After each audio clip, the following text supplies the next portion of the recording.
Welcome to Genesis chapters 10 through 11. I'm going to join both of them because, like I said last week, it just makes perfect sense to join them together. These chapters are very rich. I mean, chapter 10 and kind of like the one third of chapter 11 is genealogy. However, it is very important that we pause on a couple of those verses to pinpoint and to connect to see the bigger picture, as always, and also to see the hidden treasures within there, because I believe they are indeed hidden treasures, even within the genealogy portion. Remember, thus far we've studied 1 through 9, and we've seen the entire picture, the division between the two seeds, the seeds of Messiah, the seed of Messiah, meaning the Adon, from the very beginning, the tree of life, and then the seed of the serpent, which is a tree of knowledge of good and evil, through that came in obviously through Eve, through Cain, and then how it made its way again, resurfaced even after the flood, that we know the flood was as an attempt to eliminate, to exterminate literally the seed of Satan. But it resurfaces again, and now, which is why it's so important to pause in these genealogies so you can see and the distinction between the righteous seed and the corrupt seed. That is why I said there is hidden treasures here, and a lot of people will skip and skim through these chapters just because they see a lot of weird names. I know I used to do it. I used to be like, whatever, next. But let me tell you, it's truly very important to connect the dots. Don't skip the weird names, I promise you. At first, you may have a hard time pronouncing them and and even seeing the point of it, but once you see the full picture, like I always say, you start seeing, right? You start understanding, and you're like, whoa, wait, whoa, and that's when you start highlighting question mark, like, what do you mean, what is this dude doing over here, like, what? Yes. And so that's what we're gonna do today together. um so yes, Sylvie, the weather is awesome down here. Y'all know I gotta enjoy it and take advantage of it. But anyway, let's go ahead and begin to read. Let me just switch my screen. Okay, so we're gonna read. Well, actually, just to save everyone the heartache, I'm gonna go ahead and read chapter 10. I'm not saying I know how to pronounce these names. I'm gonna butcher them all up as well. However, I'm more used to it because I've already like butchered them up so many times, might as well do it again. I'm gonna go ahead and read chapter 10. I will ask somebody else later on to read chapter 11 for me, and there will be some names in there, but yeah, get ready. All right, so chapter 10. Nations descended from Noah. All right, let's do this. Now, and I'm gonna try to go fast, okay? Now, this is a genealogy of the sons of Noah, Shem, Ham, and Japheth, and sons were born to them after the flood. The sons of Japheth were Gomer, Magog, Madai, Javan, Tubal, Meshech, and Tyrus. The sons of Gomer were Ashkenaz, Riphath, and Torgama. The sons of Jovan were Elisha, Tarshish, Kittim, and Dodadnim.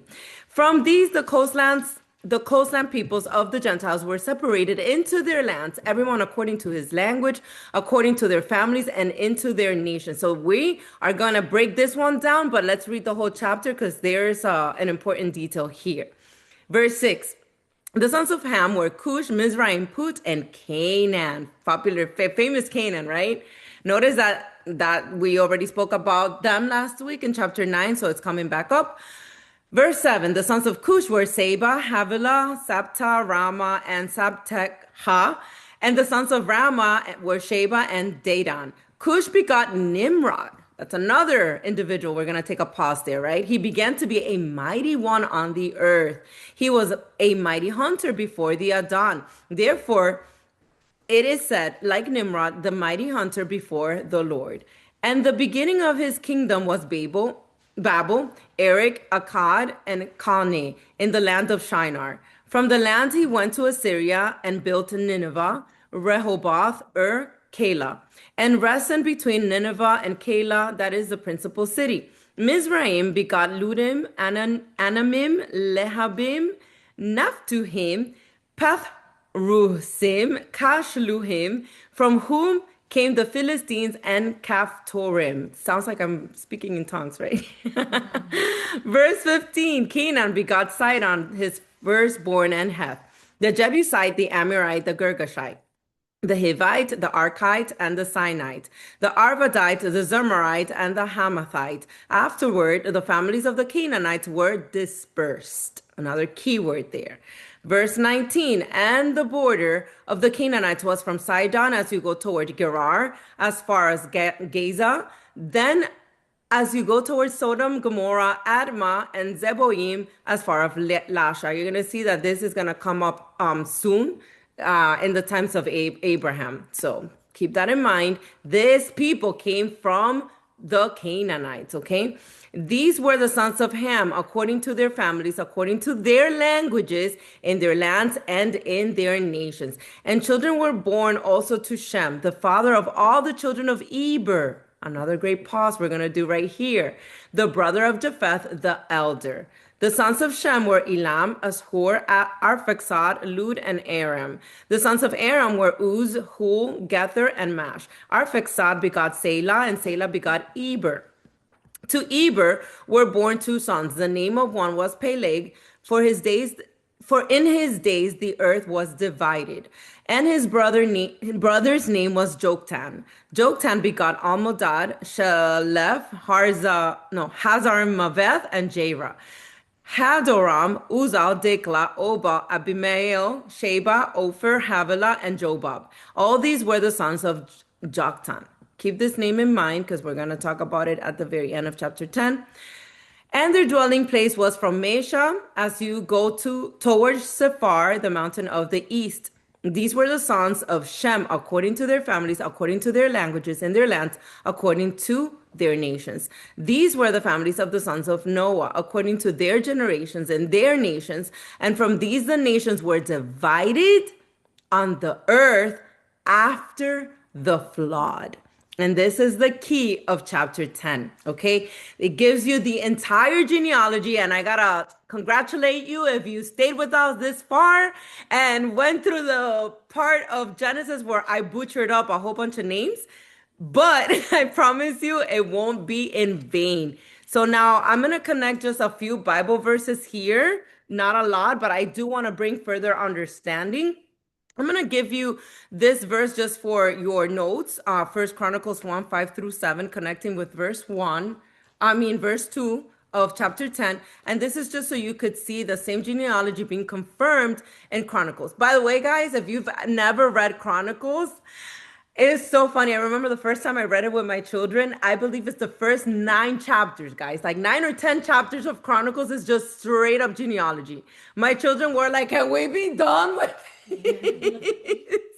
I'll never forget. So imagine that times, yeah. But yeah, Chronicle condenses it very beautifully just to show all the lineage and how all that connects later. And then Luke does a very good job as well to connect all of that later for the line of Messiah, right? And we're going to bring in a few of those precepts, but this one again is just to connect the line of Japheth.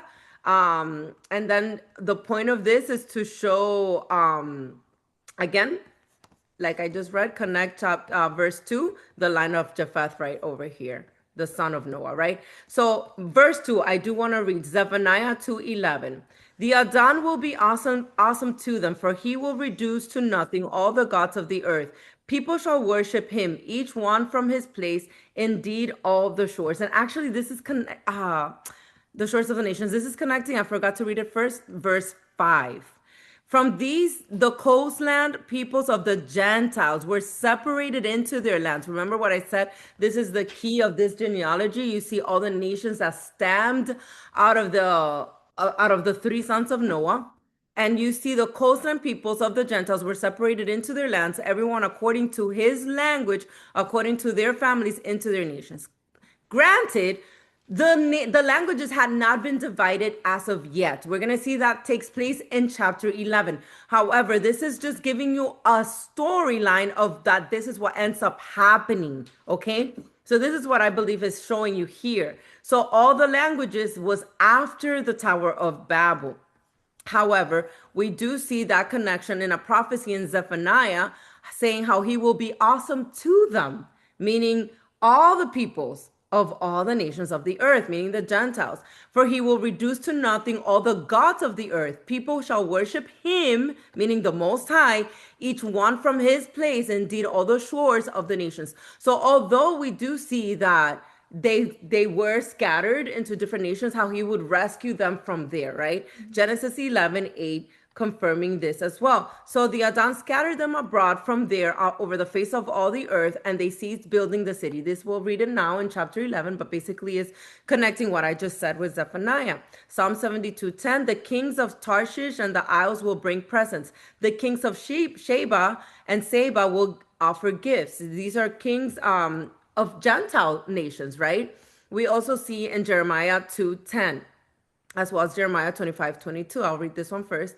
For pass beyond the coast of Cyprus and sea, send to Kedar and consider diligently, and see if there has been such a thing. Jeremiah 25:22. All the kings of Tyre, all of the kings of Sidon, and the kings of the coastlands which are across the seas. And that's just to show how they make it to the prophecies, right? The prophecies later by Zephaniah and Jeremiah, meaning the coastland of the peoples.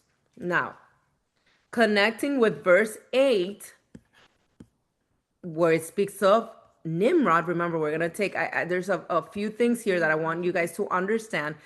Because here in the canon Bible, in the regular Bible that you and I have, it doesn't say much about Nimrod other than he was just mighty and that he was a hunter. Okay? It doesn't really say much. Now, if you look into other books such as Jasher, Jasher is going to give you all the details, right? Yeah. So we're not going to, because of time, I'm not going to read all of that in Jasher, but I will point a couple things in Jasher where you could find that later.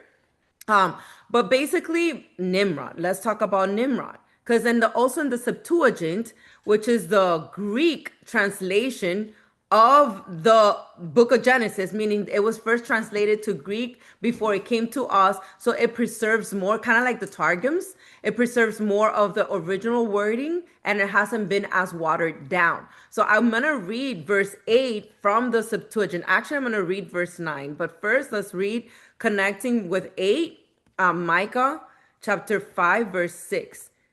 They shall waste with the sword the land of Assyria and the land of Nimrod at its entrances. Notice that there's a prophecy that brings back Nimrod, right? Thus he shall deliver us from the Assyrian when he comes in our land and when he treads within our borders. Interestingly, this prophecy in Micah is way after Nimrod, the times of Nimrod, right? But notice how they are bringing this, the Most High is speaking of this Nimrod again and calling him the Assyrian, because this Nimrod, it's a fallen angel. He's a Nephilim, right? And it says he shall deliver us from the Assyrian when he comes in our land and when he treads within our borders. And this is like an end time prophecy as well. It's a twofold prophecy. So I just wanted to bring that in because it does make mention of Nimrod, even though nobody pauses to say like, what with Nimrod? Wasn't that like in Genesis? Like, why is he being brought up again? Well, this is why. It's going to confirm what I'm telling you right now. So in verse 9, if you notice, it says that he was a mighty hunter before the Adon. Therefore, it is said, like Nimrod, the mighty hunter before the Adon. So it just says that, right? It's all that it says about Nimrod. But look what the Septuagint translation says. This is the same chapter 10, verse 9 in the Septuagint. It says, he was a giant. That word is not in the canon, right? He was a giant hunter before the Adon. Therefore, they say, as Nimrod is Nimrod, by the way, it's the same thing, as Nimrod, the giant hunter before the Adon. So the Septuagint brings further clarity and confirmation that the mixed seed, meaning the seed of Satan, made it through, resurfaced once again, as we spoke last week, after the flood, and Nimrod was one of them. So, connecting with that, we have Jeremiah 16, verse 16. Behold, I will send for many fishermen, says the Adon, and they shall fish them. And afterward, I will send for many hunters, as and they shall hunt them from every mountain and every hill and out of the holes of the rocks. I want to stop right here because I know last week, I don't know if you guys remember, we spoke about how the fallen angels, Hyro had made a connection that they're still hidden in rocks, that they're doing it, they're still here somewhere, right? But notice this end time prophecy, it's saying that he will send the fishers of men basically to fish for his people. And then it says, and afterward, I will send, meaning for many hunters, meaning I'm going to send to look for the hunters. And who did Genesis 9, I mean 10 verse 9 say the hunter is? Nimrod, right? Nimrod, which is a giant, a Nephilim. And it says, I will send for many hunters and they shall hunt them, meaning the Nephilim, right? From every mountain and every hill and out of the holes of the rocks. In other words, they are hiding in the mountains. I know you guys have heard the conspiracy theories in that topic, right? Like, who was it that shared something like, is it in Denver, Colorado? I think you shared. The airport obviously has some crazy, crazy images and stuff. Yes, the mountain of the Garden of the Gods. Yes, that's in Utah. No, no, it's actually in Colorado. It's in Colorado, yes. So there's a lot of connections there. Oh gosh. Anyway, the Garden of the Gods. Think about it that way. Liz. Utah also has some. have names like that are weird. Yes. Yes. I'm telling you. I'm telling you. Anyway, let's continue. Somebody said something. Hold on. It was me. Can you hear me? Yes, I can hear you. Oh, I so Ham had Cush, who had Nimrod, correct? Yes. So can we say that probably all of the seeds of Ham were corrupt because he also had Canaan? I believe And we so. know Canaan obviously came from the mom, but We're gonna break down the genealogy a little bit better, but I do believe all the sons of Ham, but specifically Canaan was cursed. Remember that we read that last week. So therefore, every son of Canaan is cursed. So let's go back to read the for and example. Canaan was the first one he had. So Yes, if yes. all of his, I mean, all of the sons of Ham were gonna be cursed, or all of the sons of Canaan? I agree. And look how Mizraim becomes Egypt later. And we see the curse of the Egypt. I mean, yeah, the Egyptians were after other gods and how they basically kept his people in captivity there and all the curses that befell upon them because of that, right? They had to go through all the plagues and everything. So yes, I do believe what you are saying, Sylvie, indeed is most likely correct. I believe these sons, not only Canaan, were probably also have the seed, you know? Yeah. So maybe, like I said, Ham had some type of Traits of the yeah, mm-hmm. I was gonna say recessive gene. That. Yeah, recessive gene. But yes, thank you for pointing that out. All right, so let's continue. So we have also, did I read Micah 7? Let me see. No. Micah 7, verse 2. The faithful man has perished from the earth, and there is no one upright among them. They all lie in wait for blood. Every man hunts his brother with a net. And this is just to connect with hunting and the hunter with the Nephilim, right? Hunting his brother, kind of like Cain killed his brother, like it's yeah, I don't know. I just kind of feel like there's a connection there. Genesis 21:20. So the Most High was with the lad, and he grew and dwelt in the wilderness and became an archer. An archer meaning kind of like a hunter. An archer, they throw the bow. And this is in the story of Ishmael. This is the son that Abraham has with the concubine, right? With Hagar. So interestingly, Ishmael becomes an archer. So I don't know, kind of like another connection there because he went, even though he's from the line of Abraham, he's also, not the son of the promise. And then connecting with verse 10, Esau is from Jacob, yeah, but Esau, we're gonna see some of the connections with Esau as well, being a hunter, or like, yeah, he was hunting actually when he came. We're gonna get to that eventually, but yes, there's a connection with that too, and Edom coming from him. Yes, absolutely. Verse 10, and the beginning of his kingdom was Babel, Erech, Akkad, and Calneh in the land of Shinar. And why am I bringing 10? Because of this connection with the land of Shinar here. Genesis 11:9, we're going to read it briefly, but therefore its name is called Babel because the Adon confused the language of all the earth, and from there the Adon scattered them abroad over all the face of the earth. Verse 11, from the lands he went to Assyria and built Nineveh. And I know you guys have heard the story of Nineveh with Jonah, right? Jonah, when he was stuck in the fish for 3 days and 3 nights, and he went to preach to this particular people. Yes, Nineveh it was a fortified city. So interestingly, this people is connected to the same type of people that we're speaking about. Notice how it says unrest between Nineveh and Keilah. That is the principal city. So all these people come from Ham. Okay. So connecting with that, we have Genesis 25, verse 18.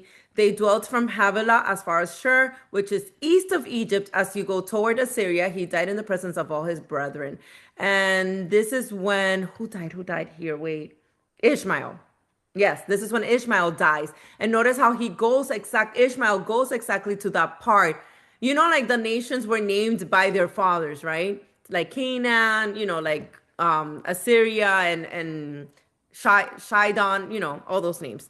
So that's why I wanted to bring that up. And look at this one, 2 Kings 19:36. So Sennacherib, king of Assyria, departed and went away, returned home, and remained at Nineveh. So we see the mention of Nineveh even from there. Micah 5:6, they shall waste with the sword the land of Assyria. And we have read this already, but again, in the land of Nimrod at its entrances. Thus he shall deliver us from the Assyrian when he comes into our land and when he treads within our borders.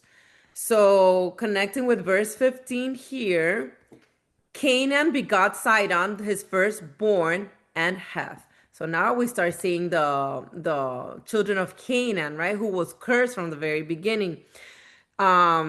We find that in Genesis 23:3. Then Abraham stood up from before his dead and spoke to the sons of Heth, saying, and this is just making mention that Heth is the son of Canaan. Okay, remember that's the land that he was going after, Abraham, Canaan, right?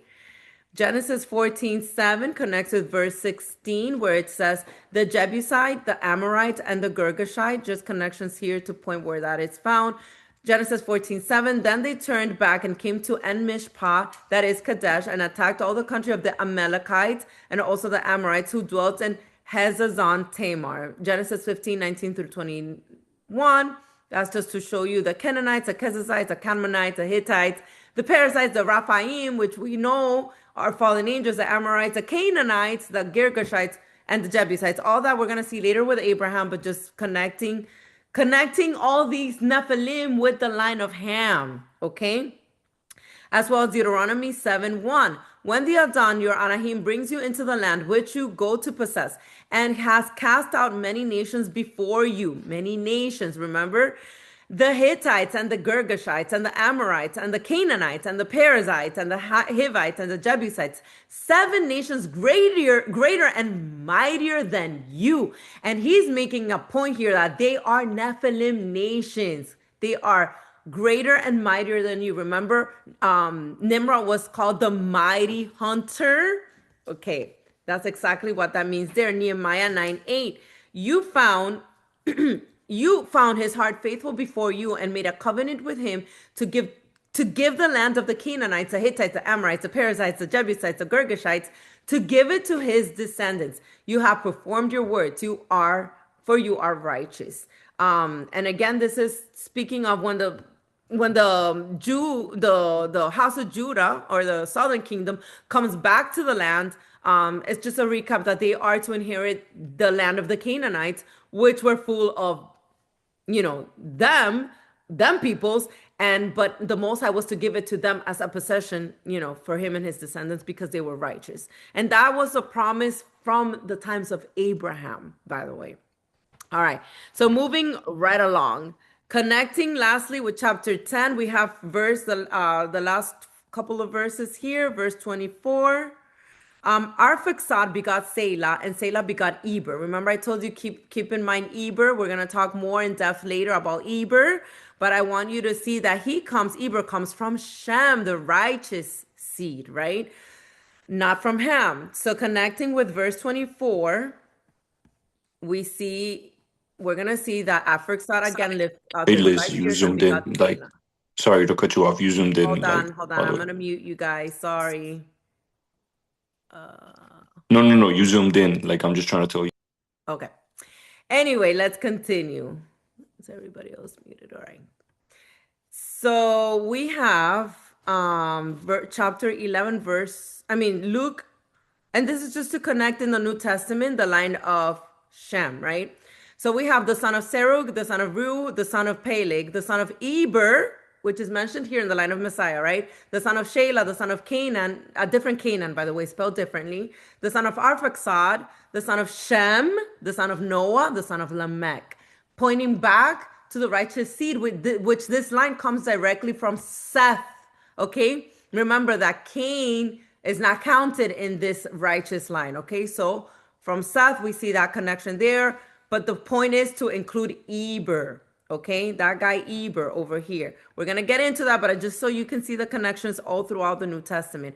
Lastly, from chapter 10, I just want to bring this just so you can see this guy here named Jobab that I told you keep him in mind. I am going to read Job chapter 42 verse 17 from the Septuagint. Again, Septuagint is the Greek translation. It says, "And Job died, an old man full of days. And it is written that he will rise again with those whom the Adon raises up. This man is described in the Syriac book as living in the land of Osis, on the borders of Idumea and Arabia, and his name before was Jobab." Okay, you see it here, Jobab. So Jobab goes into the timeline of Genesis. You know how the book of Job is way after even the Torah? Like I believe it's before Psalms. It's like around there. It's not like it's not at the beginning of the Bible, basically, our canonical Bibles. But I point this out to show you where the book of Job fits in the genealogy and in the timeline. Okay. So this guy Jobab is actually Job. Okay. The book of Job, the righteous Job, which, you can see him here mentioned. So having said that, Marvin, you can zoom it out yourself. I'm not zooming in the screen. It's probably on your end. Okay, let's continue. So an introduction. So chapters 10 through 11. I know we haven't read 11 yet, but this is an overall picture. From the nations to Babel to Abraham. So this section of Genesis is meant to be read as one continuous story, which is why obviously I'm grouping it together. Chapter 10 is not a pause or a side list of names. Like I said, it is a framework that explains what happens in chapter 11. So keep that in mind. Genesis 10 shows the outcome, nations, lands, and languages, while Genesis 11 explains the cause, Babel, right? So together they tell us how mankind moved from one family after the flood to many divided nations, and how the Most High immediately began his plan to restore unity through one chosen line. And we're going to see the chosen line continues through Shem, okay? So the table of nations is the result of, the sons of Noah, again, are Japheth, Ham, and Shem. So Genesis 10 traces the descendants of Noah through Shem, Ham, and Japheth. Like I said, the chapter repeatedly emphasizes three markers. Again, is families, lands, languages. This already assumes dispersion by the end of the chapter. The nations are spread out across the earth, each with their own boundaries and tongues, as we read in verse 32 in chapter 10. Chapter 11 will rewind the story and explain how and why this scattering happened. And again, I put these graphics, but don't go by the location of it. They've messed up all the maps for us. This is more just so you have an idea, the genealogies, like Japheth has 7 sons, and supposedly they are in Europe and Asia. I say supposedly because we don't really know that. Ham has 4 sons, and supposedly they are in Southwest Asia, Canaan, Africa, and Shem has 5 sons, supposedly Middle East Shemites. But again, if they've messed up all the maps for us, I don't really even go by that. That's just like an overall genealogy picture. And yeah, and we know that they say the Shemites are kind of like indigenous looking, but in reality, I believe they're more like African American looking, right? As a matter of fact, I believe they all are more like African American looking, while some might be lighter skinned than others, with the mix of the nations eventually, and actually what ends up happening, I believe, is not so much the mix of the nations, it's a mix with the Nephilim that the colors then change. That's just my idea with that. But anyhow, because we do know that, like, for example, in the book of Jasher, well, actually, yes. I don't know if that's where you're gonna go. Noah was white. Yes. Noah was white according to the book of Jasher. So I do believe that some of his sons were probably mixed, you know? Like there had to be some whites and browns mixed in there. But I do want to say this, they did believe that Noah was not white per se, but more like, like the black people when the what? No. Albino. That's what I've heard before, and it could be. Now, do remember in the book of Jasher also, it does state that Noah, when he was born, they thought he was like Cain, meaning like he was a Nephilim because of his color. So which leads to believe that the Nephilim, meaning the angels, the sons of mixed with the sons of, the mighty ones, are white. Now, in the book of Jasher, you also see that his father, was it Lamech or Methuselah? Lamech, right? Noah's father. Yes. Lamech goes and to Enoch for him to consult with the Most High to see if he was righteous seed or not. And then the Most High confirms through Enoch that he was indeed, the son from the line of Adam. And so he is a son of men, meaning of made to the image of the Creator, not the seed of Satan. So Joshua, he was like kind of scared. They were scared. Yes, because of how he looked, which leads to further confirm that the white people are actually, but Noah was indeed white. So the good observation there. I think we kind of connected it together. But yes, once again, I'm going to read this really quickly to wrap up 10. So from verses 2 to 5, we have Japheth, the coastlands, like I said, and the far nations, right? And the prophecies that are found in Zephaniah. So Genesis 10:5 says the sons of Japheth spread into the coastlands of the nations. This phrase later becomes prophetic language. Zephaniah 2:11 speaks of the coastlands again, but this time as places that will worship the Most High of Israel once their patron gods are weakened, meaning the fallen gods that they worship, the pagan culture, right? What began as dispersion becomes future restoration, which is the promise that we read together at the beginning. Even though they're spread and they go after other gods, they will be restored. There's a promise for that, right? The sons of Japheth. This reversal matters. The scattering of Genesis 10 is not the end of the story. Now we have Ham right in the middle.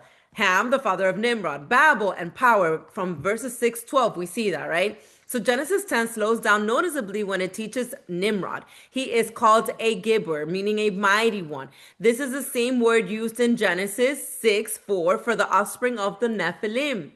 The Septuagint strengthens this idea, like we read already, by using language that implies his strength, meaning it calls him a giant, right? A giant, mighty hunter. So Nimrod is associated with Babel, Erech, Akkad, Shinar. Remember, I told you keep in mind the name Shinar.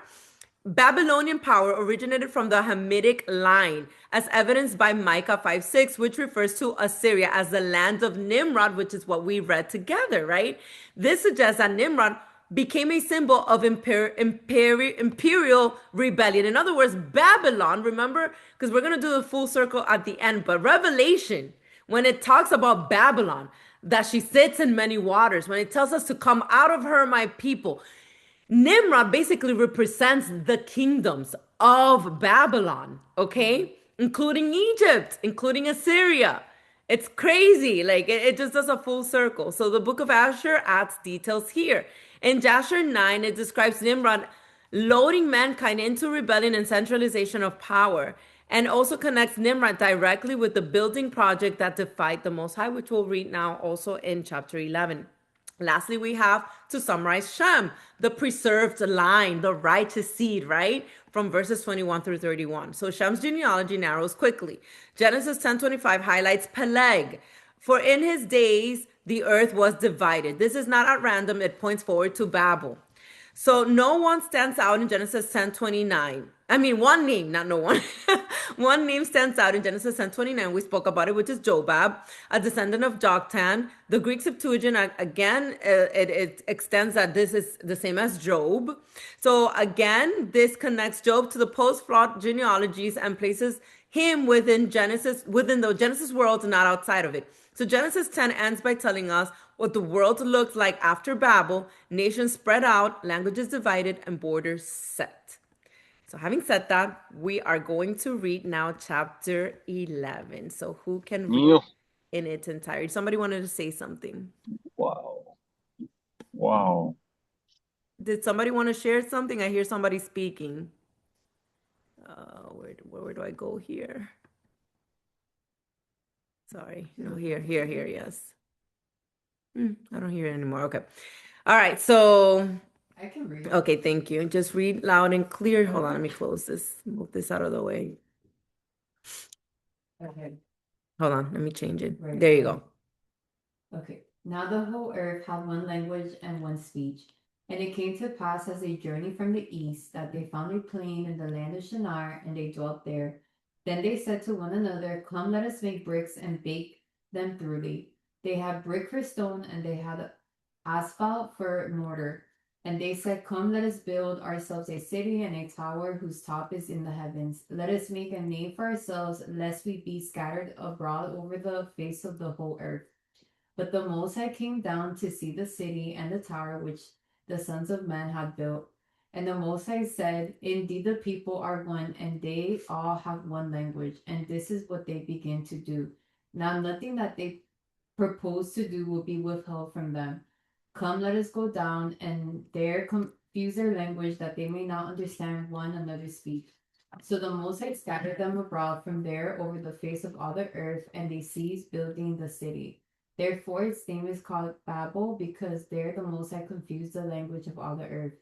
And from there the Most High scattered them abroad over the face of all the earth. Okay, so now I'm gonna go into Shem's descendants. You want me to read it, or you're comfortable reading the names? Yeah, I could try. Okay, let's go. Let's go. That's the attitude. This genealogy of Shem. Shem was 100 years old and begot Arphaxad 2 years after the flood. After he begot Arphaxad, Shem lived 500 years and begot sons and daughters. Arphaxad lived 35 years and begot Salah. After he begot Salah, Arphaxad lived 403 years and begot sons and daughters. Salah lived 30 years and begot Eber. After he begot Eber, Salah lived 403 years and begot sons and daughters. Eber lived 34 years and begot Peleg. After he begot Peleg, Eber lived 430 years and he begot sons and daughters. Peleg lived 30 years and begot Ru. After he begot Ru, Peleg lived 209 years and he begot sons and daughters. Ru lived 32 years and begot Serug. After he begot Serug, Ru lived 207 years and begot sons and daughters. Serug lived 30 years and begot Nahor. After he begot Nahor, Serug lived 200 years and begot sons and daughters. Nahor lived 29 years and begot Terah. After he begot Terah, Nahor lived 119 years and he begot sons and daughters. Now Terah lived 70 years and begot Abram, Nahor, and Haran. Abram. Yes. All right, continue. And this is a genealogy of Terah. Terah begot Abram, Nahor, and Haran. Haran begot Lot, and Haran died after his father Terah in his native land in Ur of the Chaldeans. Then Abram and Nahor took wives. The name of Abram's wife was Sarah, and the name of Nahor's wife Milcah, the daughter of Haran, the father of Milcah, and the father of Iscah. And Sarah was barren, she had no children. And Terah took his son Abram and his grandson Lot, the son of Haran, and his daughter-in-law Sarah, his son Abraham's wife, and they went out with them from Ur of the Chaldeans to go to the land of Canaan, and they came to Haran and dwelt there. So the days of Terah was 205 years, and Terah died in Haran. Okay, thank you. So we see the introduction of Abraham here in this chapter. So this is gonna start getting exciting. So, okay. So now we're gonna talk about the Tower of Babel, the very famous Tower of Babel. Let me just go here really quick. Give a little introduction to the chapter. So Babel, like I said, is the cause, right, of what happened, the division that took place in chapter 10. So Genesis 11 now rewinds the story. One language, one place, right? So humanity originally had one language gathered in Shinar, the same region named in Genesis 10 that we read in verse 10, right? Daniel 1:2, we're going to see that deliberately echoes this by reintroducing Shinar as Babylon rises again, demonstrating Babylon's repeated attempts to reverse the dispersion initiated by the Most High. That's a typo here. Zephaniah 3:9 looks forward to a time when the Most High will restore a pure language, reversing Babel, not for pride, but for unified worship. Okay, so we're going to see all of that, and bear with me because we're going to break it all up. So we're going to start breaking down the very first verse. Now, the whole earth had one language and one speech. And another translation will say one tongue, one language, one speech. Remember in chapter 10 that it said that every son of Noah and their genealogies, they had basically they were all the nations with their own languages. Well, here it tells you that before the dispersion in Babel, they only had one language. So many languages came after this, okay? I just want to clarify that because a lot of people get confused. They're not understanding that it's just giving you the story of what happens, right? Before it happens. So, but at this point, before Babel, it was just one language and one speech. So what was this language? We're going to let the Bible tell us. But before we get there, let's read Zephaniah 3:9, which is what we just read about the prophecy of the unified, the reversal that's going to take place, right? For then, meaning in those days, meaning in the end times, right? For then I will restore to the peoples a pure language. A pure language, meaning the original language, right? The one that mankind was created with, the one that they all spoke up to before the Tower of Babel, the one language that was spoken from Eden, okay? That they all may call on the name of the Adon to serve him with one accord. So we see that the restoration back to the pure language, meaning back to the original language, is so we can worship him in one accord. That is the whole purpose of that, right? Now, 1 Corinthians 13:1, Paul speaks of this.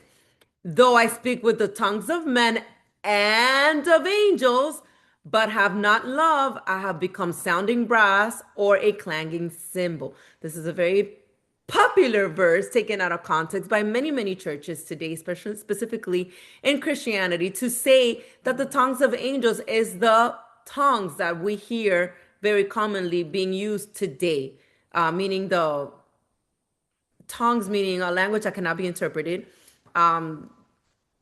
With all due respect, that just sounds like gibberish. But I don't want to criticize. What I'm trying to say is that that's the understanding that I used to have and that many have. Hold on. And so they say, when they say they speak with the tongues of men, when Paul said, I speak with tongues of men and angels, they don't comprehend what was a tongue of angel was a tongue of angel, meaning that Messiah used from the beginning, Messiah being an angel himself, and understanding that being an angel himself, and not only that, that creating man to his own image, it was the language that he communicated with mankind, period.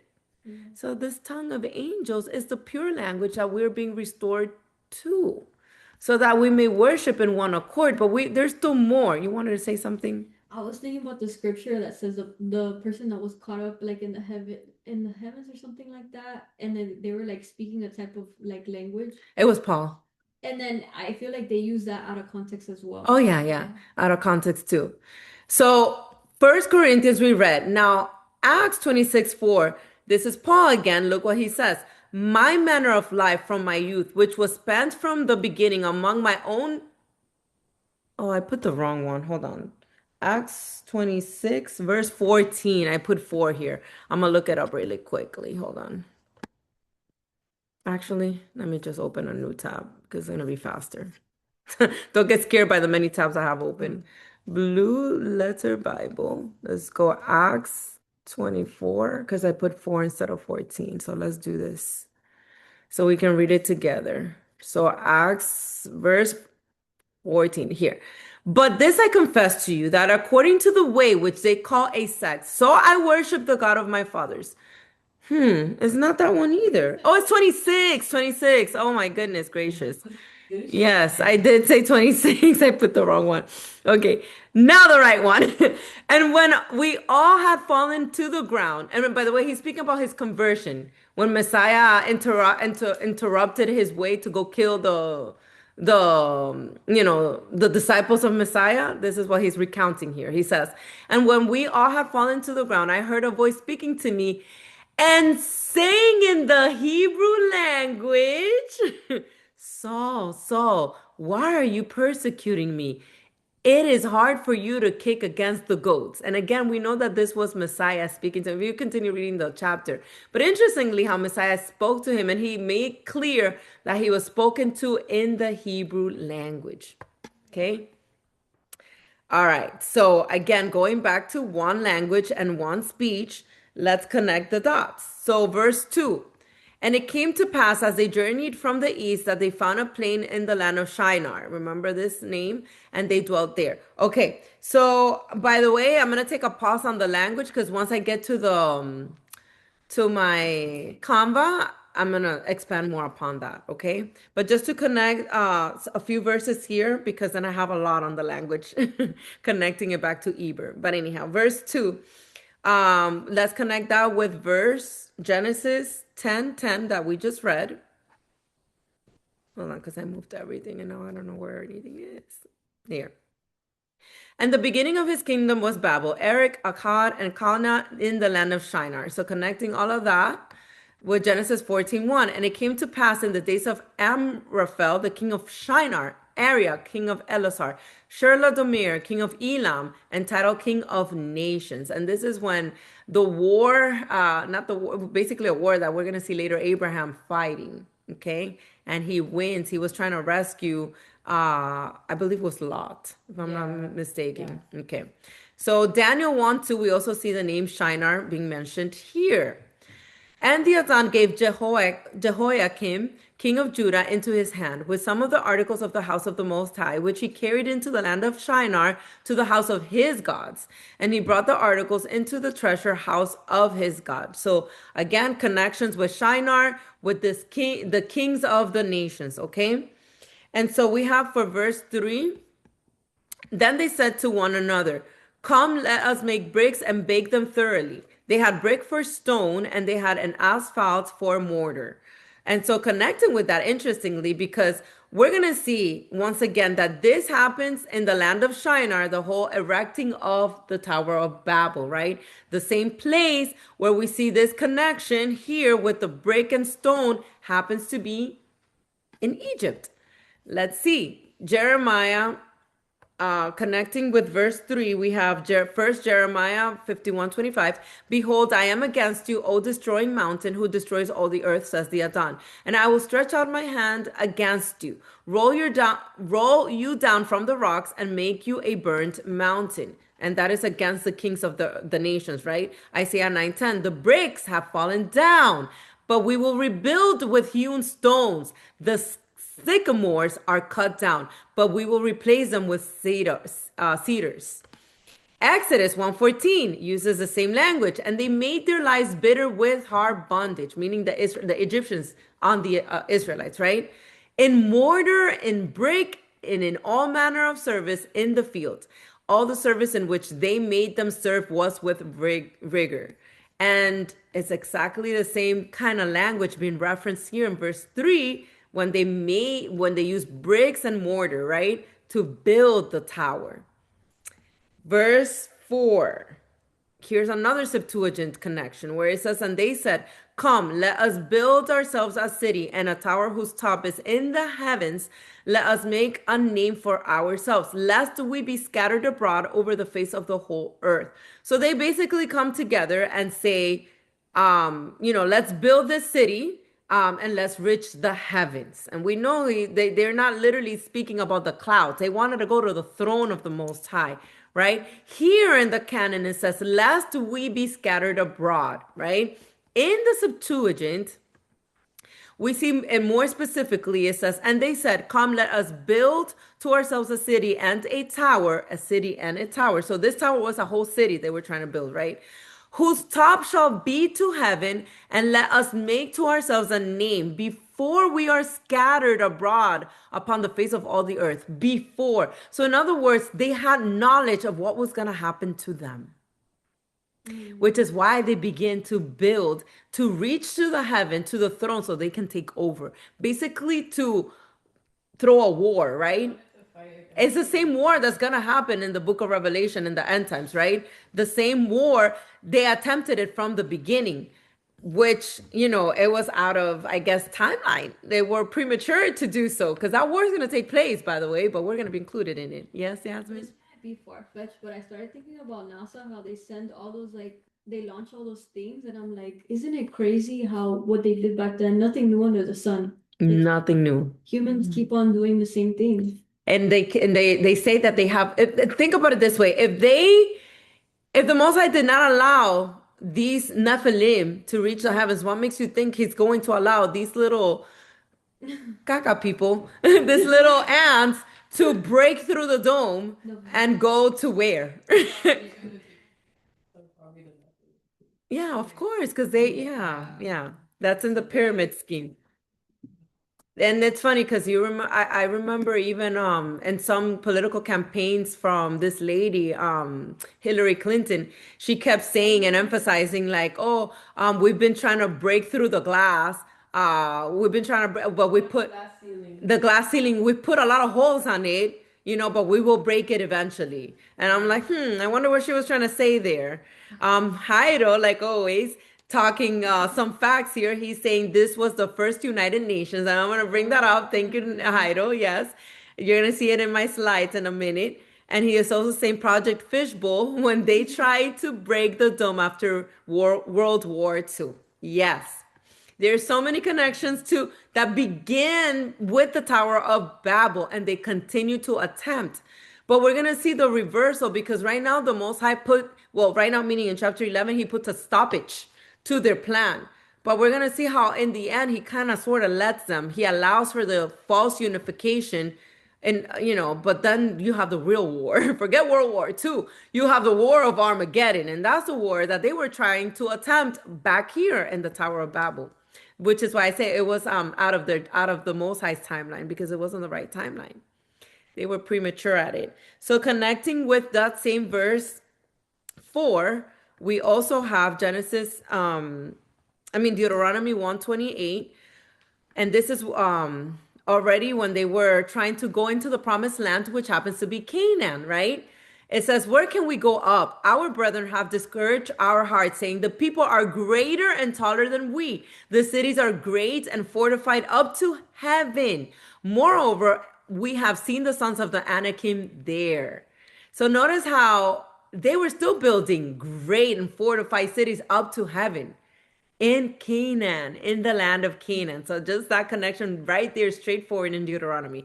As well as Deuteronomy 9:1. Hear, O Israel, you are to cross over the Jordan today and go in to dispossess nations greater and mightier than yourself, cities great and fortified up to heaven. So another witness speaking of these Anakim, meaning this Nephilim, building cities and towers fortified, attempting to reach the heavens, right? Psalms 107:26. They mount up to the heavens. They go down again to the depths. Their soul melts because of trouble. I remember Sylvie mentioned something last week that There's a lot of these old buildings and specifically churches in Europe that are humongous and very high up to the heavens. The obelisks, yes, yes. Oh yeah. The Vatican. It's You see, I think the tallest building right now is the one in Dubai, I believe, in Dubai. And you see the shape of it. There's also we're gonna talk a lot about this after, but I'm getting ahead of myself. The Twin Towers. There's a lot there, and how they removed one to make one. It's a representation of the one nation, the unification, right, of the one big tower. Anyway, Genesis 6:4, just connecting with the Nephilims that we just read here in Deuteronomy 1 and 8. These were giants, I mean, not these, there were giants on the earth in those days. And also afterward, when the sons of the Most High came into the daughters of men and they bore children to them, those were the mighty men who were of old, men of renown, aka Nimrod was a Nephilim, right? Because he's mentioned as a mighty hunter. So there you see that great connection there, straightforward. We also see it in 2 Samuel 8:13. And David made himself a name when he returned from killing 18,000 Syrians in the Valley of Salt. And why do I mention that here and not the Goliath story? Because we know Goliath was actually an Nephilim, right? A giant. Well, because the whole point here is that they're saying on verse 4, let us make a name for ourselves over here. You know, that's why they wanted to reach the heavens. But in other words, the Most High is telling you, you make a name for yourself when you are righteous. When you walk under my covenants, you don't make a name for yourself by trying to be like me, you know, and fight me, basically. So that's why I brought this account on David here. Deuteronomy 4:27, and the Adon will scatter you. And by the way, this is speaking of curses, right? Will scatter you among the peoples, and you will be left few in number among the nations where the Adon will drive you. Again, a curse if you would not remain in covenant, and if you were in disobedient, you were to be scattered and blending with the rest of the nations, which included the Nephilim. Ezekiel 31:10 also says that.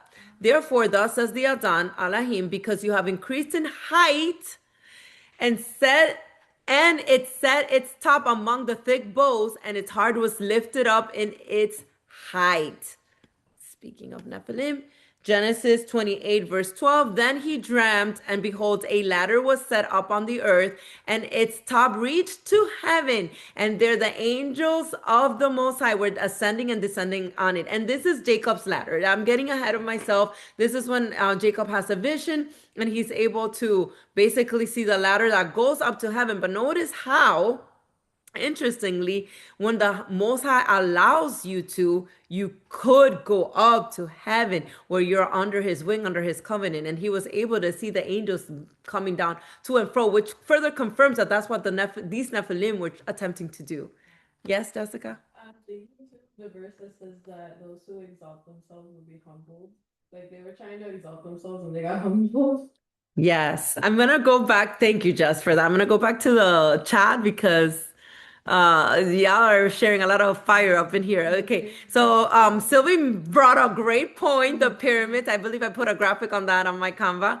It's another great example of these fortified high buildings, right? Built by themselves. So big. Yes. And you know that there ain't no way it was mankind that built that. That was the Nephilim themselves. Yeah. Strong. The Heido shared they had knowledge back in those days given from the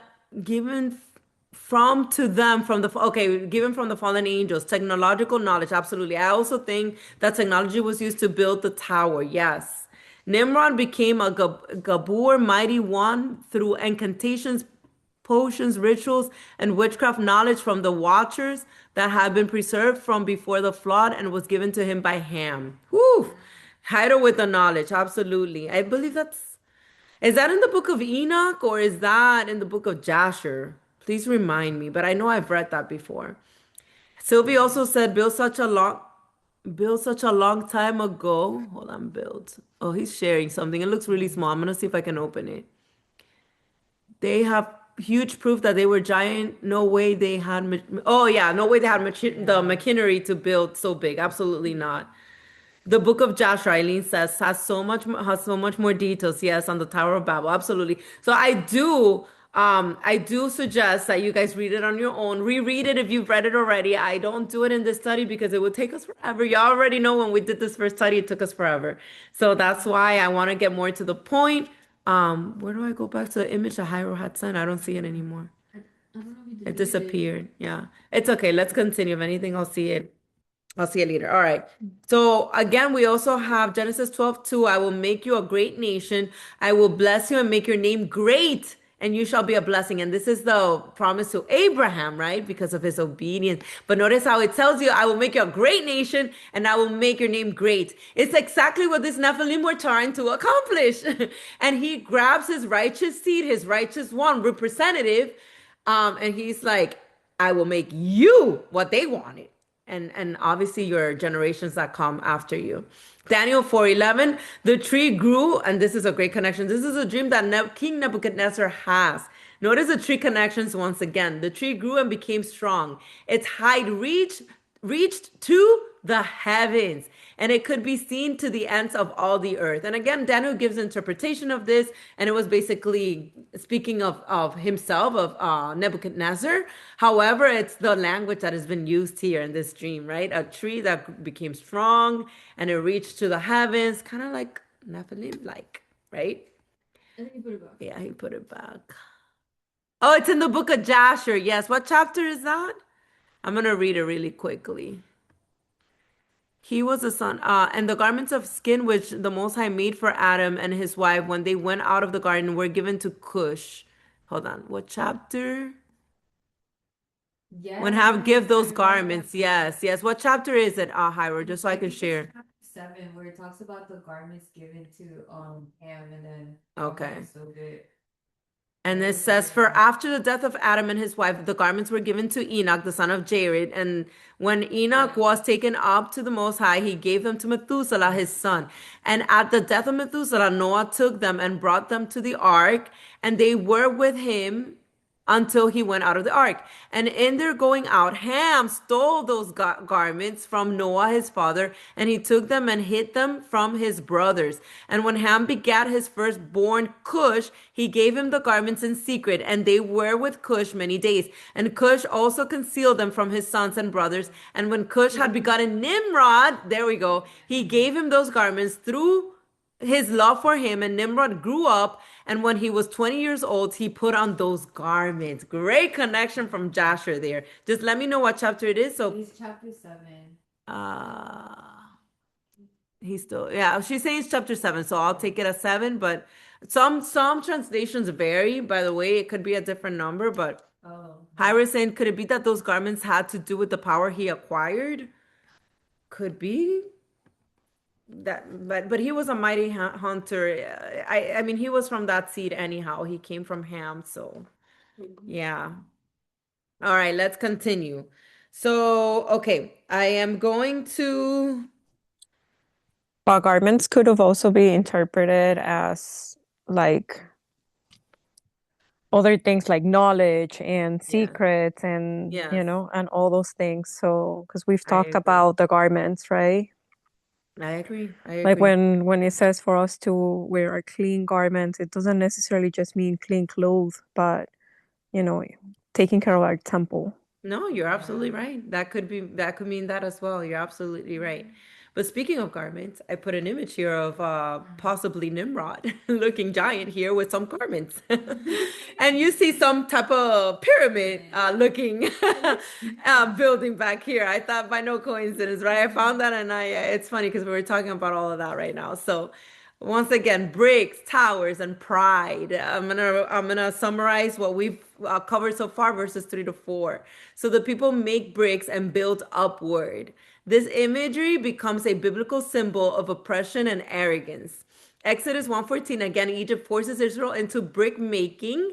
Isaiah 9:10, defiant rebuilding. Jeremiah 51:25, Babylon as a corrupt mountain. We read it. We read those 3 precepts already, but just a recap. The Septuagint of Genesis 11:4 reveals something critical. The people expected to be scattered and wanted to make a name for themselves before that happened. Okay, this was not ignorance; it was resistance. So they weren't building just for the hell of it. In other words, they were resisting the Most High. They wanted to make war. Like, you ain't scattering us. We making a name for ourselves. Right. So they seek to ascend to heaven on their own terms. This contrasts sharply with Genesis 28:12, with Jacob's ladder that we just read about, right? Where the Most High initiates the connection. Genesis 12:2 as well, when the Most High promises to make Abraham's name great. And we know that he changes his name from Abram to Abraham. We're going to get to that eventually, but that is one of the reasons why, right? We'll talk about also the crossing over part. But anyway, mankind tries to seize honor. The Most High gives it freely to whom he chooses. Whoo! Anyhow, let's continue making connections here. So verse 5, quickly. But the Adon came down to see the city and the tower which the sons of men had built. So the Most High comes down, connecting with that Genesis 18:21. I will go down now and see whether they have done altogether according to the outcry against it that has come to me, and if not, I will know. And these are just verses connecting to times that the Most High would come down when he hears the outcry. In this case, he comes down when he hears what they're plotting, right? Meaning these Nephilim people, seed of you know who. Exodus 3:8. So I have come down to deliver them out of the hand of the Egyptians, which we know is Mizraim, right?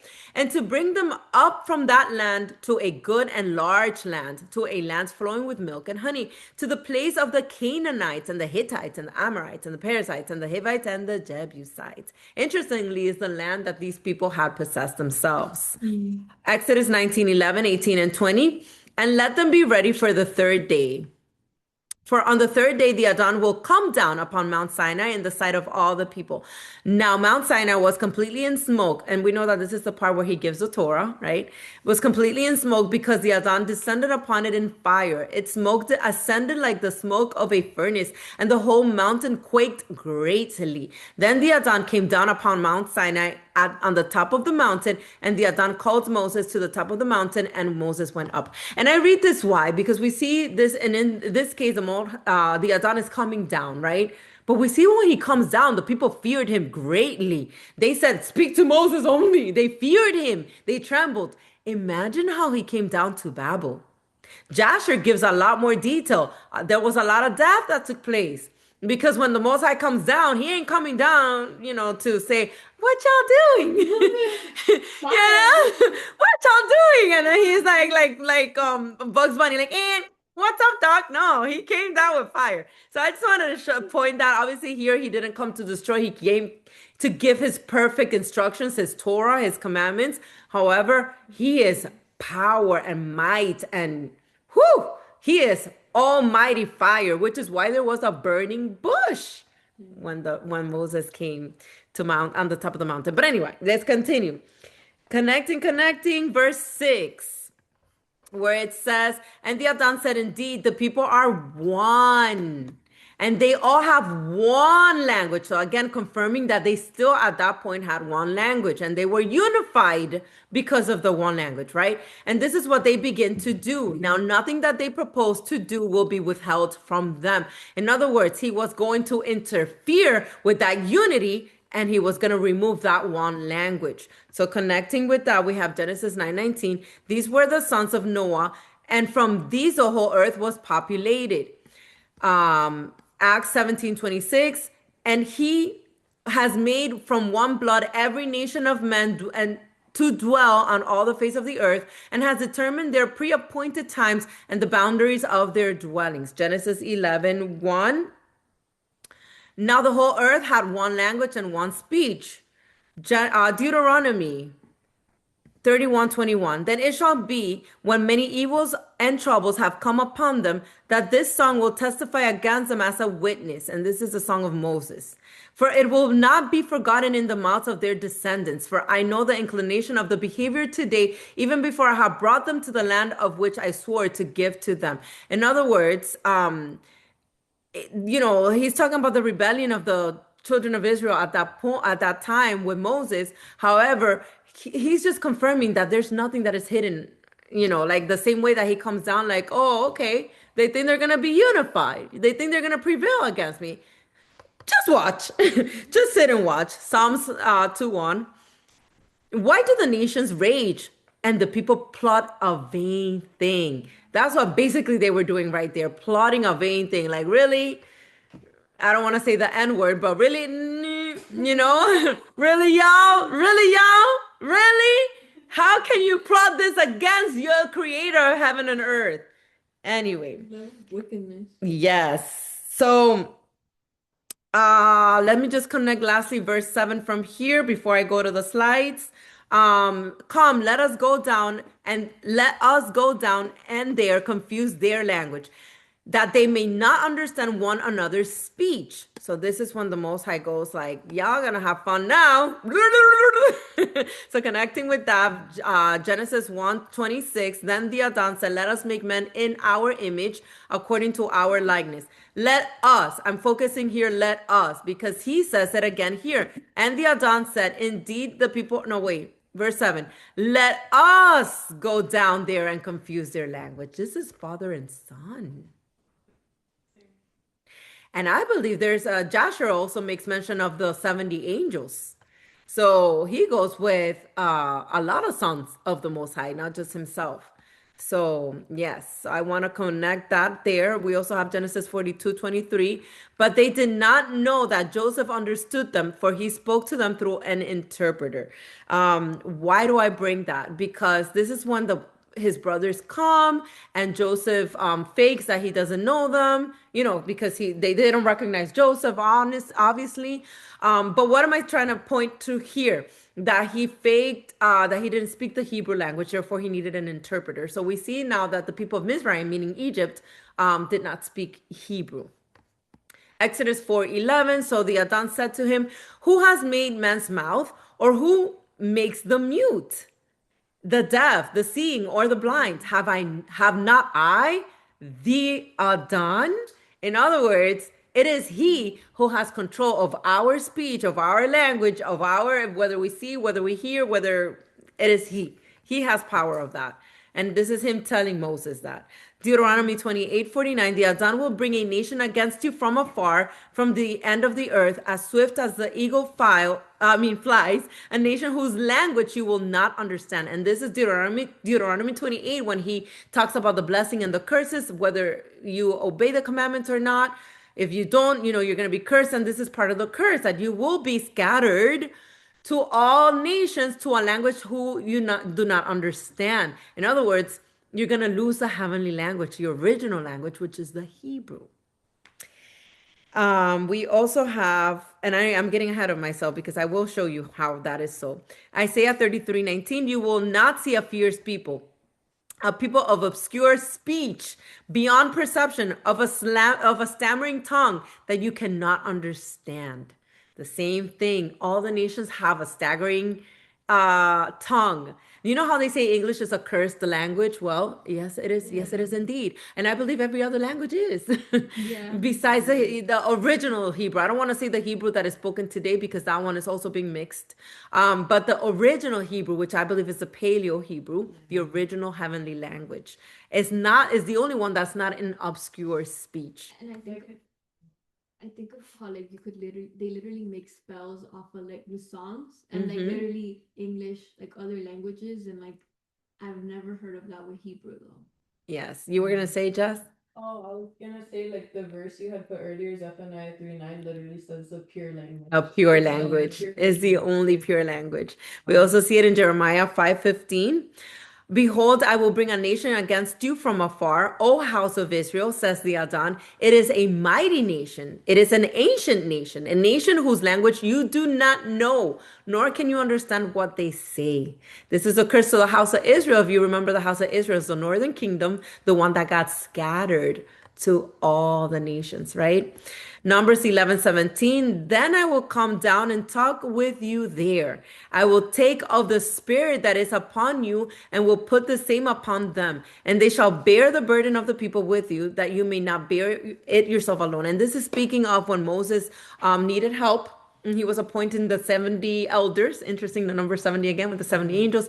But he was appointing the elders to help him. The Most High tells him, I will calm down and talk with you there. I will take of the spirit that is upon you, and I will also put it upon them. And then lastly, we have Genesis 11:7, but from the Targums, I'm going to read it. In the canon, it reads like this. Come, let us go down and there confuse their language that they may not understand one another's speech. Look how the Targums renders that one. Verse 7, and the Adon said to the 70 angels which stand before him, come, we will descend. It was actually in the Targums, not in Jasher. But look, it says it here. Come, we will descend, and we will there commingle their language, that a man shall not understand the speech of his neighbor. So Messiah, the Adon, comes with 70 angels to confuse the languages. That's what I believe says, because in the Targums it confirms that. I was sharing something else. Hold on. Yes, English is a cursed language full of spells. Absolutely. And then he's sharing here Jasher chapter 9. I don't know which verse specifically you want me to read. I guess chapter 10, verse 2. When the Adon has scattered the sons of men on account of their sin at the tower, behold, they spread forth into many divisions, and all the sons of men were dispersed into the four corners of the earth, and all the families became each according to its language, its land, or its city. I'm assuming that it's what you were sharing, and absolutely connects with what I was just talking about, the curse of the northern kingdom who got scattered. Pretty cool connection there. All right, so now let's go back to the slides to connect all the dots here. So we have the Adon comes down, a summary of verses 5-7. The language of the Adon coming down mirrors other moments of divine inspection and intervention, like I mentioned, through Genesis through and Exodus, right? The phrase, let us go down, it is explained in the Targums, which says the Adon descended with the 70 angelic patrons. Jasher 9 describes the division of humanity into 70 nations. Jasher 9 also connects the 70 languages to the 70 nations. Jasher 9:31 and 32 notes that each nation was placed under an angelic ruler. Interesting, right? Which is in the Targums, we read that the 70 angels came to confuse the languages. This aligns with Deuteronomy 32:8-9. The nations are allotted according to the sons of the Most High, while Israel remains the Most High's direct inheritance. Interesting. I thought that was interesting. So now before I go to that slide, I do want to connect verses 8 and 9. So where it says, so the Adon scattered them abroad from there over the face of all the earth, and they ceased building the city.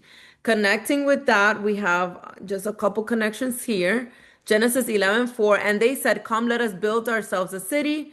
That's what we just read. Exodus 5:12, so the people were scattered abroad throughout all the land of Egypt to gather stubble instead of straw.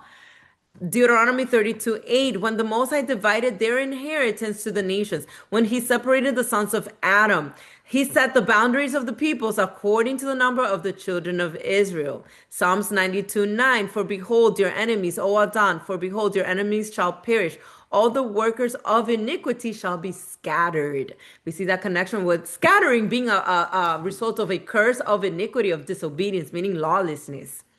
Luke 1:51, he has shown strength with his arm. He has scattered the proud in the imagination of their hearts. Again, connecting iniquity with being scattered and pride. Yes, Jess? A verse where Messiah literally says, like, those who don't gather with me scatter. Yes, that's a good one. Those who don't gather with me scatter. Wow. That's in Matthew. Absolutely. Genesis 10:25 and 32. To Eber were born two sons. The name of one was Peleg, for in the days of the earth was divided, and his brother's name was Joktan. 32. These were the families of the sons of Noah according to their generations and their nations. And from these the nations were divided on the earth after the flood. Okay, so all that connecting with 8, now connecting with verse 9. Therefore, its name is called Babel, because the Adon confused the language of all the earth, and from there the Adon scattered them abroad over the face of all the earth. Okay. We have Zephaniah 3 now, which we had already read it, the pure language, right? 1 Corinthians 14:23. Therefore, if the whole church comes together in one place and all speak with tongues, meaning with different languages, and there come in those who are uniformed or unbelievers, will they not say that you are out of your mind? And again, chapter 14 of 1 Corinthians is talking about the order in the church, because apparently they were getting all these gifts with the knowledge of many tongues, right? But there was no interpretation. And Paul is basically bringing in, like, you guys are talking in different languages and nobody's understanding you. The new believers are coming in and they're not understanding you. So I bring that in to connect with the language part. Genesis 10:22 through 25. Am I putting the right? Oh, this is what verse 10. No, just kidding. You were going to say? I was thinking about the book of Acts, the day of Pentecost, when then they started We're gonna speaking go in there. tongues, and literally it was, you could see there were different languages. We're going to go The there. people thought they were drunk. We're going to go there in a minute. So let's just sum this up. So the language of the Most High spoken to Adam, the language of the Most High spoke to Adam, and why I believe is Hebrew, and why I believe is what Zephaniah 3:9 says, the pure language, right? So the transition to Abraham, now we have from verses 10 through 32, chapter 11. So immediately after Babel, the text narrows to Shem, Arpachshad, Eber, Terah, then Abram, before his name is changed to Abraham, right? This is intentional, okay? So pay attention to this order. While the nations are divided, the Most High begins his restoration plan through one family, okay? Genesis 11:31 shows Abram leaving Ur of the Chaldeans, Babylonian territory. Remember what I said about Babylon doing a full circle later on in the book of Revelation? Abram is leaving Ur of the Chaldeans, which is in Babylon, a part of Babylon, right? Isaiah 51:2 later calls Israel to look back to Abraham and Sarah, reminding the exiles that redemption began with a call out of Babylon. Remember, come out of her, my peoples, meaning cross over. Babylon sits in many waters. Interestingly, the Israelites, when they're leaving Egypt, they cross over. The Most High parts the seas and they cross over. Joshua 24:2 reminds us that Abram's family once served other gods. So election was an act of grace, not merit. Where am I going with all of this? Eber, the name Eber literally means Hebrew, and the language before Babel, okay? Before Genesis moves fully into Abraham, it pauses on a critical name, Eber. Remember the name Eber, okay? I kept saying it when we were reading, highlighted. Eber is important here. Genesis 10:21 and Genesis 11:14 through 17 highlight Eber as a central figure in Shem's line. This is not accidental. The name Eber in Hebrew is it's with an A actually, Aber, literally means one who crosses over or from beyond. From this name comes Ivri in Hebrew, right? So biblically, being Hebrew is not just an ethnic identity, it's a theological one. It marks a people who cross out from the nations and belong to the Most High. I don't know if you guys are understanding this. This is deep. Let's continue. We have the genealogy of Shem, just putting a few graphs here just so you can connect it. We have Shem, Arphaxad, Shelah, then we have Eber. From Eber, Peleg, Ru, Serach, all the way to Nahor, all the way to Terah, which then comes Abraham. Clearly, we know through the son of promise Isaac comes Esau and Jacob, and from Jacob comes Israel. Okay? Now, once again, Hebrew origin comes from the name Eber, right? And so we see that the descendants of Eber down here goes all the way. Well, it's the same thing that's here. I just thought this one looked aesthetically pleasing. Actually, I shouldn't have added it. Yeah, it's the same thing. But just to show you how from Abraham, from Eber comes all the way to Abraham. And this also to show how Joab comes from the line of Joktan, which is also a son of Eber. Just wanted to connect that there. So Hebrew once again means to cross over. And I like this graphic here because it says, have you crossed over yet? So the Hebrew word again, Ivri, and comes from the root word Eber or Ebar, to cross over. And once again, I put this picture here of Egypt to Canaan because this is what the path that not only the Israelites took, but also Abraham. So you see a full, it's like almost like the Bible repeats itself in stories. Like it starts with Abraham. Clearly he came all the way to Canaan, but then the people, because of what they did to Joseph, end up back in exile, end up back in Egypt. So then they go back into captivity in Egypt, but then they make it out of Egypt all the way crossing over again to the land of Canaan. Canaan. And so Eber or Abar in Hebrew, this is the Paleo letters, literally means cross over, pass through, and beyond. To infinity and beyond. So back to language, Eber and the preservation of language. Let's do it. Ancient tradition consistently teaches that Eber was not involved in the rebellion at Babel, and therefore his language was not confused. And this is key. This is referenced in Jasher, okay?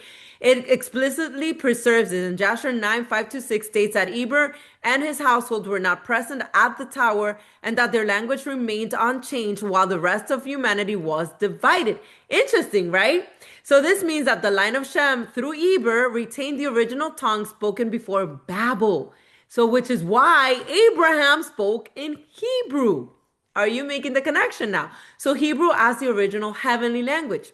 This is small. I made it small so it could fit. So several ancient texts identify the preserved language as Hebrew, understood as the original language of creation and heaven. Enoch supports this concept. We see it in Enoch 89 verse 1. Opens with Enoch receiving visions and speaking in the original sacred tongue before languages were corrupted. I didn't put the precept because it's going to take too long. I have too much, but write it down and look for it. Enoch 93:2 alludes to divine revelation being preserved through a righteous lineage, not through the rebellious nation. Again, while Enoch does not use the latter term Hebrew explicitly, extra biblical texts consistently, like in the book of Jasher, for example, consistently equates the pre-Babel language of the righteous with the heavenly language. Jasher is more direct. Jasher 9 connects the preserved language of Eber with the language passed down to Abraham. This is why Abraham is called a Hebrew. Genesis 14:13, not simply because of ancestry, but because he inherits the unbroken line of language, worship, and allegiance to the Most High. Babel versus heaven, the language as allegiance. At Babel, language becomes fragmented as a form of judgment.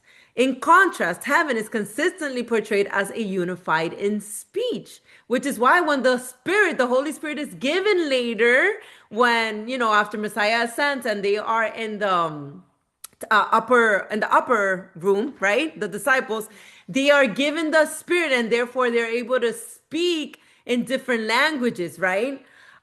This is where Paul's words in Corinthians become significant. Chapter 13 verse 1, as we read already, if I speak in the tongues of men and of angels, right? Paul assumes angels have a distinct mode of speech. That language precedes and transcends mankind division. This aligns with the ancient idea that the original language kept through Eber was not merely human, but aligned with heaven. Again, Babel structures language to stop rebellion. Now, Pentecost, like I mentioned in Acts 2, which Yasmin had mentioned, we're going to read it now, bridges it. Zephaniah 3:9 promises a full restoration. And now let's go really quickly just so we can... Okay. It's just, yeah. All right, just so we can, sorry, I was being nosy with the chat. Just so we can make a connection here. So Act 2, the coming of the Holy Spirit. I'm not going to read through it all, but just a few things. So we know... verse 1 starts like this: when the day of Pentecost, which we know is Shavuot, a feast day, by the way, had fully come, they were all with one accord, okay, in one place. But this time the accord was to worship him. See the distinction? Like I said, the difference as in Zephaniah 3:9. So we know that the Holy Spirit descended. So now it says, and they were all filled with the Holy Spirit and began to speak with other tongues as the Spirit gave them utterance. So a reversal of the Tower of Babel took place, right? Instead of unifying the one language, they're giving the many languages of many nations. And how do I know that? Because it says that in 5. And there were dwelling in Jerusalem Jews, devout men from every nation under the heaven. So it wasn't just Jews. Every nation under the heaven was dwelling there at that time. And when this sound occurred, the multitude came together and were confused because everyone heard them speak in his own language. I'm going to keep it at that, right? I'm going to keep it at that. You guys can read the rest. They use this so out of context to say, that tongues is gibberish. But what they don't understand is that this is the reversal, literally, of the Tower of Babel of Genesis 11. So that's why I wanted to point that out there. Let's go back to my graphics here. And so why Eber matters in the flow of Genesis. Eber or Eber, right? Genesis 11 deliberately narrows from nations back to Eber, then to Terah, then to Abraham. This shows that while the nations are handed over, the Most High preserves a people, a language, and a covenant line. Abraham does not create something new. He inherits what was preserved. The scattering of Babel divided humanity, but it did not erase truth. It isolated it until the time was right, which is what we see when the Holy Spirit, when his Ruach HaKodesh descends, the time was right. And then is the beginning stages of that reversal. So before I continue with this, because this is what I'm closing with, let's just make a few more connections here. Hyro is sharing the Ruach came on Pentecost to undo the curse that originated because of the Tower of Babel. Absolutely. A full reversal there. Absolutely. So we have now, wait, I'm in Acts still. Genesis 11. I'm going to connect now verse 10. Wait, did I read 1 Corinthians 14:23? Oh, yeah, I did. Okay, so verse 10, where it says, this is the genealogy of Shem. Shem was 100 years old and began Arphaxad 2 years after the flood. Okay, so just for records, you can write down Genesis 10. 1 Chronicles 1:17 is just to connect the genealogy here, the sons of Shem, all the way, to Elam, to Arphaxad, etc., etc. And then we also have verse 12, where it says Arphaxad lived 35 years old and begat Selah, confirming there. Luke, we had already read it. The genealogy of Messiah confirms that is from this line. We see Eber here, right? And Shelah. And so for verse 16, where it says Eber lived 34 years and begot Peleg. Another connections, 1 Chronicles 1:19, just confirming that. Not going to read it. This is just pointing where it is in scriptures, the second witnesses, right? Then we have verse 24, Nahor lived 29 years and begot Terah. Terah is the father of Abraham, by the way. So connecting with that, we have Genesis 11:31. And Terah took his son Abram and his grandson Lot, the sons of Haran, and his daughter-in-law Sarai, his son Abram's wife, and they went out and with them from the Ur of the Chaldeans to go to the land of Canaan, and they came to Haran and dwelt there. Joshua 24:2. And Joshua said to all the people, thus says the Adon, God of Israel, your fathers, including Terah, the father of Abraham and the father of Nahor, dwelt on the other side of the river in old times, and they served other gods. And that is key, because we see that Abraham comes from a bloodline, though it was from the righteous seed, but that was already corrupt and were serving other gods, including his own father Terah. So keep that in mind. Also, Luke 3:34, just connecting the genealogy for Messiah, the son of Jacob, the son of Isaac, the son of Abraham, the son of Terah, the son of Nahor. Just connecting that. And again, 1 Chronicles 1:26, we see the mention of Terah here in the genealogy. So verse 27, Terah's descendants. This is the genealogy of Terah. Terah begot Abram, Nahor, Haran. Haran begot Lot. And just connecting with that, what we just read in verse 31. No, just kidding. Genesis 17:5. No longer shall your name be called Abram, but your name shall be Abraham. For I made you a father, and I love this one, of many nations. Guys, I did a teaching on who we are according to scriptures, which is Israel. And this is so key because we see how in the Tower of Babel, they were spread out to all the nations, right? And we see how Abraham, through his line, comes to Israel. And so a lot of people will see the Israelites as just the Jews. And I'm going to condense the whole message that I brought on that Sunday. But in other words, this confirms everything that I was trying to teach, which was that Abraham is actually the father of all the nations as long as they are out of living in obedience and coming out of her, my people, meaning becoming Hebrews, crossing over.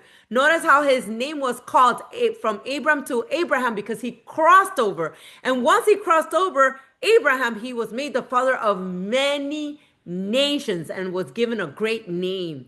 So, woo, that one is fire. If it flew by you, go, if you speak Spanish, ask me for that teaching and I'll share it with you because that connects beautifully with that. And going, lastly, the last two chapters I'm connecting, 29. Then Abraham and Nahor took wives. The name of Abram's wife was Sarai, and the name of Nahor's wife Milcah, the daughter of Haran, and the father of Milcah, and the father of Iscah. So just connecting with that, you know what, just write it down. It's Genesis 17:5. I had already read that one. Yes, Genesis 20:12. Or is that I repeated it again? Oh no, it's Genesis, not 17:5. 17:15 is just to say when Sarai's name was changed to Sarah, because her name was also changed.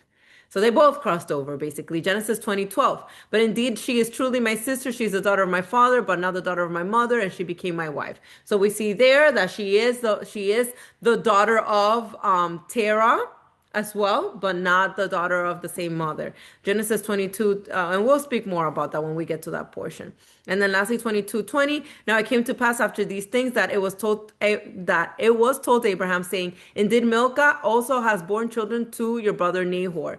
And Bethuel begot Rebekah. These 8 Milcah bore to Nahor, Abraham's brother. And so we see that Rebekah later shows up eventually with Isaac.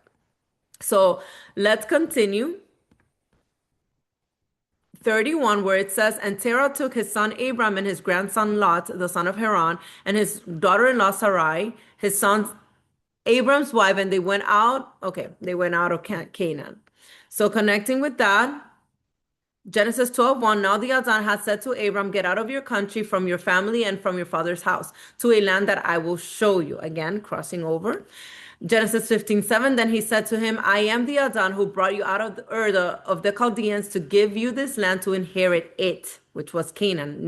Nehemiah 9:7, you are the Adon who chose Abram and brought him out of Ur of the Chaldeans and gave him the name Abraham. Acts 7:4, then he came out of the land of the Chaldeans and dwelt in Haran. And from there, when his father was dead, he moved him to his land in which you now dwell. This is the account of Stephen. Remember when Stephen was preaching to these people before he got stoned? Genesis 10:19, and the border of the Canaanites was from Sidon, as you go toward Gerar, as far as Gaza. Then as you go towards Sodom, Gomorrah, Admah, and Zeboim, etc.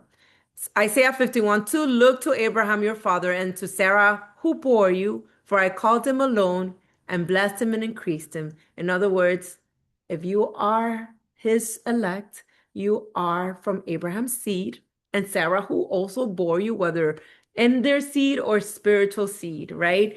And that's who you are today, not of the nations, but of the one nation that speaks the Eber, or the Hebrew language. And now let's sum it all up and let's see the full circle. Haro's sharing something else.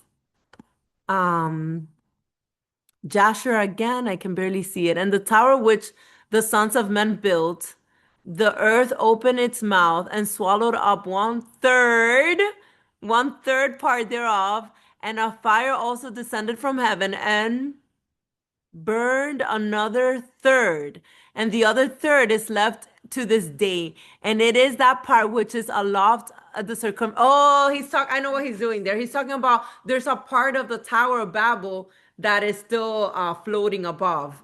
Probably another third again. Yes, and it's always the one third, by the way.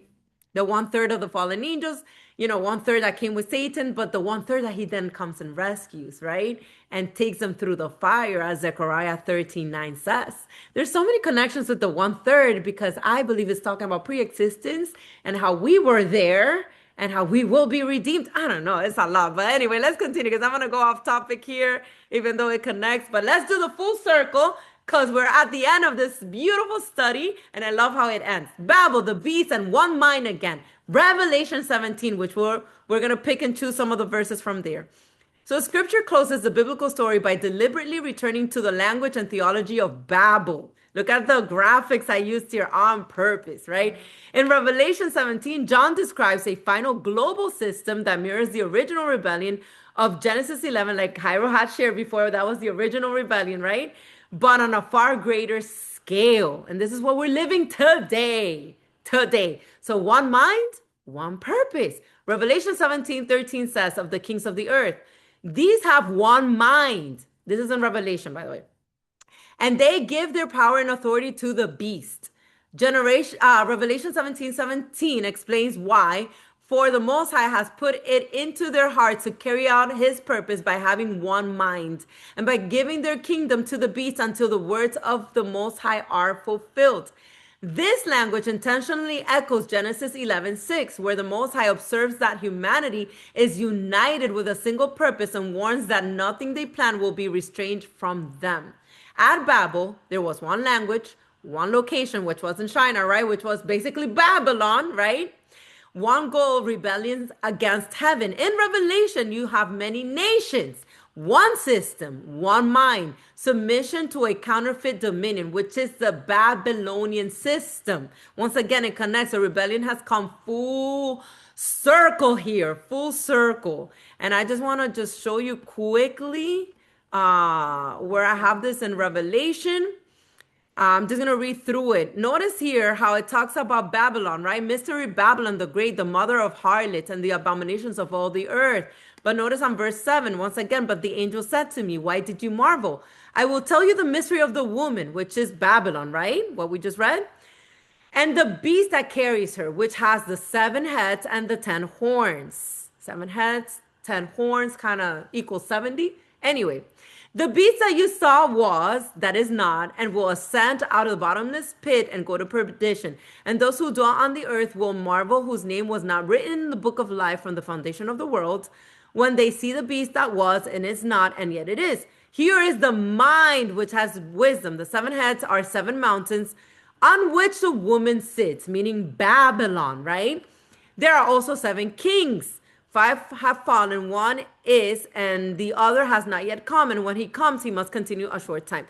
The beast that was and is not is himself also the 8th and is of the 7. I'm gonna continue here. And the 10 horns, okay. This is the part. These are of one mind, and they will give their power and authority to the beast. So why am I showing all of this? Because they come to make war with the Lamb. Is the same full circle that attempt that happened in Genesis 11 with the Tower of Babel. They wanted to make war with the Lamb, with the Adon, with the Creator. And that is exactly what they are coming in back in unity with one mind to make war with our Mashiach, right? But the Lamb will overcome them. For he is the Adon of the Lord of Lords and King of Kings, and those who are with him are called, chosen, and faithful. Look what it says on 15. Then he said to me, the waters which you saw where the harlot sits are peoples, multitudes, nations, and tongues. Woo! I'm going to stop right there. Let's continue wrapping this up. So, false unity before true dominion is what we see happening here in Revelation, right? The unity described in Revelation 17 is not righteous unity. It is a manufactured unity. It is allowed by the Most High temporarily so that the prophecy may be fulfilled. Just as Babel sought to establish dominion apart from the Most High, the beast system seeks to unify the world without covenant, without obedience, and without truth. This is why repeatedly, Scripture warns repeatedly that the nations will be gathered again, not first to Messiah, but to judgment, as we read in Psalms 2 and in Zephaniah 3:8. Let me see what Hyro's sharing here. One world order. Yes, utopian society, nothing new under the sun. Exactly that. One world order, the false unity. Technology and the modern Babel is basically where we're living in today. For the first time since Genesis 11, mankind again has the practical ability to function with, and you know it's true, with the chat GPT and AI, hello, instant communication, real-time translation, literally in seconds, global economic system, centralized authority, technology operating under the beast system creates the conditions for global understanding across all languages, effectively undoing the effects of Babel while preserving its spirit. So while the Most High confused all the languages right now, you don't even need to go to school to understand someone's language. I could go to China and put ChatGPT, what did he say, or some type of AI, and it's going to interpret it for me. Therefore, I'm going to understand whatever language from all the nations of the world, right? So that is exactly what the beast system is doing. This is not accidental. It is a Babel rebuilt. Yet, Revelation makes clear this unity is short-lived. It exists only until Messiah's dominion replaces counterfeit unity with the righteous rule, because the Lamb will overcome. Woo! Sorry, I get the Pentecostal shake. Woo! Shekinah just shared something. I don't know if I can open it though. Let me see. Can I? Oh, it's not letting me see what it is. Is that what it is, Shekinah? The Nano Bible for the, what is this? Please unmute yourself and explain if this is what I'm supposed to be looking at. But anyway, let me go back. Oh, it's not sharing. Let me stop the share. Hold on. It's not sharing. I have to go back. I'll do it after to see. Okay. So let's sum it all up. The true reversal of Babel. Babel's scattering was judgment. The beast's unity is deception. Messiah's kingdom is restoration. Zephaniah 3:9 promised a purified language, the pure language, remember the Hebrew, so that all may call on the name of the Most High together in Hebrew. Anyway, Revelation 17:9 shows the fulfillment. Every nation, every tribe, every people, every language, not unified under a tower, not unified under a beast, unified under the Lamb. This is a true reversal of Babel. Woo! So the big picture, to sum it all up, we're there. Genesis 10 shows the nations after Babel. Genesis 11 explains why they were divided. Babel is about unauthorized unity, power, and name-making. Abraham marks the beginning of restored unity through obedience and promise. And we're just going to start on the story of Abraham, but it's so important that you understand why he was chosen and why he marks the beginning of this restoration, right? What humanity tried to seize at Babel, the Most High offers through covenant. The story does not end with scattering, it moves toward redemption. And this is the timeline: creation, Babel, Eber, Abraham, Israel, Babylon to Messiah, to the beast system, right? Which is Babylon, to the kingdom, which is his kingdom through our king in the New Jerusalem. So once again, one language divided, preserved, but then lastly, restored. And we will all be speaking in the original Paleo Hebrew once and for all. Thank you for breaking bread with us. Let me see if I can open what Shekinah had shared. Not sure if it was this, but just to end it up here, she's sharing here astronaut Etan's whatever takes off into space at the end of March, he will take with him a copy of the Nano Bible developed by the Technion. This unique technological item was lent to him by the Israel Museum. The Revelation 12 Niners and 2 Niners and 3 Niners, right? In Jerusalem, and quote unquote Jerusalem. Anyway, where it is currently on display in the shrine of the book alongside the Dead Sea Scrolls. The Nano Bible is the most innovative and smallest copy of the Bible that exists. Technion scientists engraved. Okay. interestingly, the technology of these people, and we know who runs that show. So with all that, and with having said all of that, I pray that this study has blessed you, that brought, and yes, it is supposedly a chip Shekinah shared, and I wanted to say that too. It did look like a chip on the thing. So yeah, crazy. She's saying these elites moving into neural link human tech hybrids is always, it always made me wonder what they plan on doing with this nano Bible, this Bible, right? Guys, I pray this study has edified you, brought knowledge and understanding to just truly cross over and truly become a Hebrew and truly become set apart and truly be under his covenant forever and ever, and make it in the full reversal of the Tower of Babel, a unified language back to its original pure language to worship and glorify our King of Kings and our Adon. May this study truly be a blessing upon your lives, and may you all be Baruch. Shalom.